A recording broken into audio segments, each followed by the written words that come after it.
it was something that was very, very special. And I don't know if I would ever be able to witness something like that, because you may have 40,000 people singing the national anthem or singing the national song, but that atmosphere, the moment, the hard work that was put for that 45, 50 days, during the World Cup, whether it will come or not, so I feel these are the two priceless moments when it comes to my cricketing career. And there have been lots of other moments, but these two I think were very, very priceless, to me. You are a very country proud man, and the fact that you've joined the army, and what does playing for India mean to you, and also leading India? It's two different things. It's one to get that blue jersey and then to lead that team of blue. Well, leading India was like I won't even say a dream, because I never thought I'll play for India. If you can't play for India, how can you ever dream of leading the Indian cricket team? So that was like, everything has a radar. It was beyond the radar, so let's not even talk about it. But playing for the country, again, I was somebody who lived in the present. I was very much about what I'm supposed to do now, what I'm supposed to do the next day or the coming days. So to me, playing cricket was very important, whether I played for my school team or my district or my state or my zone. So I always kept things very simple. So finally, when I got a chance, all of a sudden you start to figure out what really is happening. And the good thing with cricketers, or the bad thing with cricketers or sports people, is, first of all, we get a chance, which is a good thing. We get a chance to represent the country. Sure. But the only problem is you can only represent the country for a period of time. It may be 3 years, it may be 5 years, it may be 15 years. So, once you have finished your cricketing career or sports career, you can no longer represent your country unless you start doing something else, which happens to be on that line. So, for me personally, the most important thing is, whenever I am going out representing my country, I want to give it my best shot. It's not about the expectation that others have from me. For me, it's all about what good I can do, how well I can contribute, and you keep taking it forward. Yeah. If you make your debut, you are different.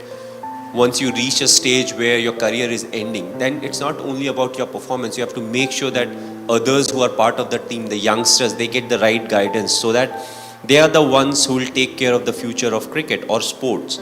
So there are other kind of responsibilities that fall in front of you. But overall, I always felt country was the biggest motivation for me. It was never about scoring runs or taking wickets. It was more about the team should do well and we should win the games. And that always helped, because it kept things very simple.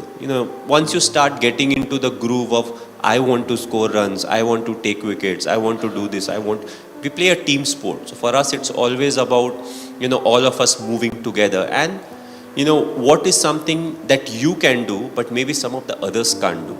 To realize all of that and then to move forward, taking that added responsibility, that's what makes you, slightly special.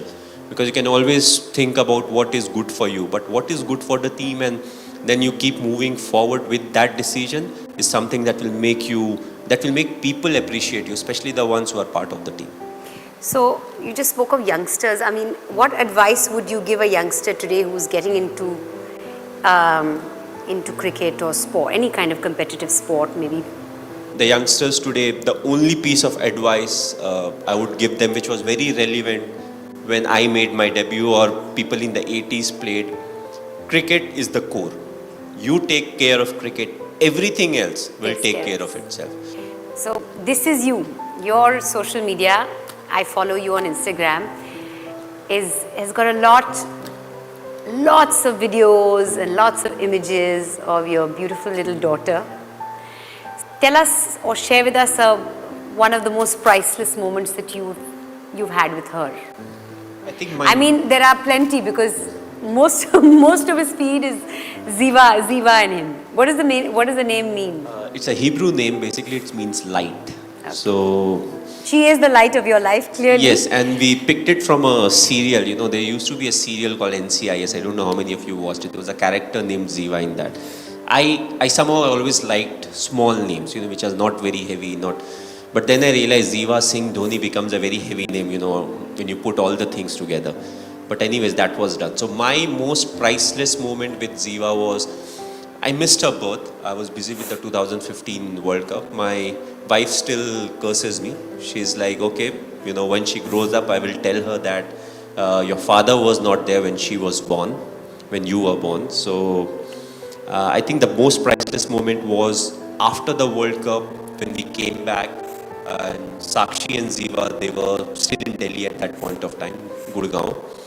And the first time I saw her, I picked her up, and she must be 2 months or